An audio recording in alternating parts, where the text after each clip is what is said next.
Se los anticipábamos en nuestros títulos, llegó plata del Fondo Monetario Internacional y bajó el dólar.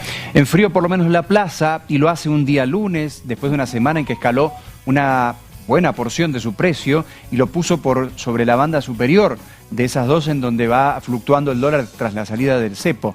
Pongamos el valor de hoy porque es solamente una referencia y el resultado probablemente de la señal que dio el Fondo Monetario al desembolsar 2.000 millones de dólares más. Hoy, 1.370 pesos. Ese es el dólar minorista, el mayorista está muy cerquita de allí, 10 pesitos más abajo, y el dólar blue bastante más abajo, 40 pesos a 1.330. ¿El pico llegó a 1.380? El pico llegó máximo a 1.380, fue el jueves pasado. Bien. Allí bajó 5 pesos y hoy 5 pesos más. Está mostrando otra tendencia, si bien está a escasos 30 pesos del tope de la banda, donde debería ingresar el gobierno nacional a contener los precios.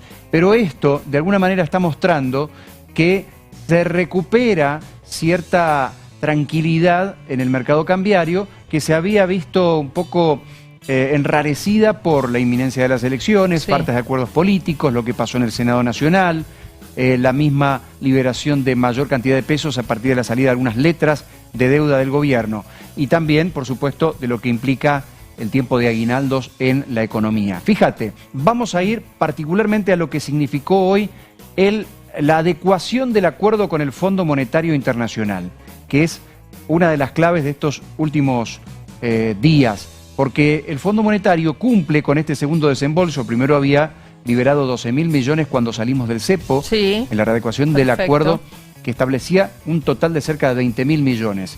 De esos 20.000 millones, alguna parte iba efectivamente a libre disponibilidad o a operar con los dólares por parte del gobierno, si se va de las bandas y demás, pero lo fundamental irá a reprogramar vencimientos con el mismo fondo, con el acuerdo o la deuda que teníamos por 45.000 millones de dólares. Hasta ahora el total de desembolso son los 12 y estos dos. Y estos dos. 14.000 millones. Exacto. Y estos 2.000 que llegaron en el día de hoy implicaron una adecuación del acuerdo y un enfriamiento de la plaza, como decíamos recién, en el valor 10 pesos más abajo.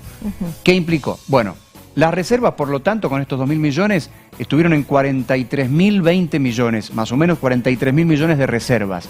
Pero en ese flujo de caja del Banco Central, estas reservas todavía son negativas y, por lo tanto, al Fondo Monetario le sigue permitiendo reclamarle al gobierno que mejore el estándar, la situación de las reservas argentinas. ¿Había un monto meta impuesto? Sí, había un monto meta que se había planteado en que debía terminar con cerca de 1.100 millones de dólares negativos, y eso ha sido ampliado nuevamente, estamos en 4.000 y pico, incumplíamos ese aspecto del acuerdo y por lo tanto se readecuó a cerca de 5.000 millones negativos y se restablecerá un superávit en esas reservas entre el año que viene y el 2027. Bien. Además, en las próximas horas, en los próximos días, hay que pagarle al Fondo Monetario un vencimiento anterior de 824 millones, por lo tanto estos 43.000 quedarán en 42.100 y pico. Vamos al otro aspecto, porque aquí están los componentes claves y lo que hay que empezar a mirar con atención, porque llegará después de las elecciones probablemente, pero será el impacto de este reajuste del acuerdo. Como decíamos, cerca de 5.000 millones negativos en las reservas, esto a fines de este 2025, sí, el permiso, el waiver que le da el Fondo Monetario. Pero ¿qué es lo que viene? Y está escrito en esa adecuación. Letra chica, pero hay que mirarla.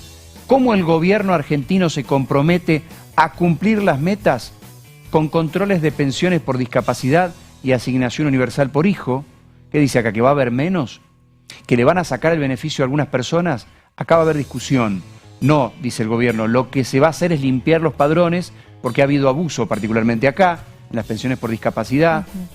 Mostró una escalada altísima de otorgamiento de pensiones que no se corresponden quizá a los estudios médicos. Se empezó a hacer un relevamiento que quedó trunco y acá particularmente también limpieza del padrón o cruzamiento de datos en tiempo real y unificación de base de datos. Menos subsidios energéticos, esto ya venía, había logrado casi un 80 y pico, casi 90%, pero claro, con el invierno y el advenimiento de las elecciones se planchó bastante. Claro. Se va a recuperar después de las elecciones. Y una reforma previsional, esto sí es de fondo, llegará con la reforma laboral y la reforma impositiva, es una reforma estructural, pero queda asentado en ese acuerdo con el fondo que le permite al gobierno recibir 2.000 millones de dólares. Atención a esta letra chica, porque es la que generará debate hacia después de las elecciones y sobre todo gran impacto. Sí, no, ya genera debate y complicaciones, porque hablabas recién de los controles de padrón que iniciaron con el tema de las pensiones por discapacidad, y hay que decirlo, en el medio pagaron justos por pecadores, ¿no? Y sí, a veces pasa eso cuando tenés que mover a personas con discapacidad, realizar estudios médicos. Aquí colapsó la oficina local por este tipo de trámites, hubo todo un problema, veremos cómo lo vehiculiza el gobierno. Ahí se ha comprometido con el Fondo Monetario a limpiar el padrón. Veremos cómo lo hace sin que caiga justo por pecadores, como planteabas. Sería casi como pedirte que hagas futurología, pero ¿podríamos llegar a pensar que siga bajando el dólar, o es este impacto por la llegada de los 2.000 millones y ahí más o menos debemos esperar que se estabilice? Es muy de economistas, pero los analistas que estamos leyendo por estas horas... Me imaginé que te metía en un brete, pero por ahí... No, pero nunca uno habla a título personal. Hacemos un equilibrio entre los analistas y están planteando que ya se va a mantener. Es muy difícil que venga, porque el gran debate anterior a esto, cuando estaba entre los 1.150 y 2.250, es que el dólar tenía un retraso y lo estaba marcando el gran déficit por salida de argentinos al exterior, más viajes, más compras en el exterior, porque la conveniencia cambiaria era evidente, además de encarecer los costos de producción argentino. Por lo tanto, ni siquiera le conviene tanto al gobierno.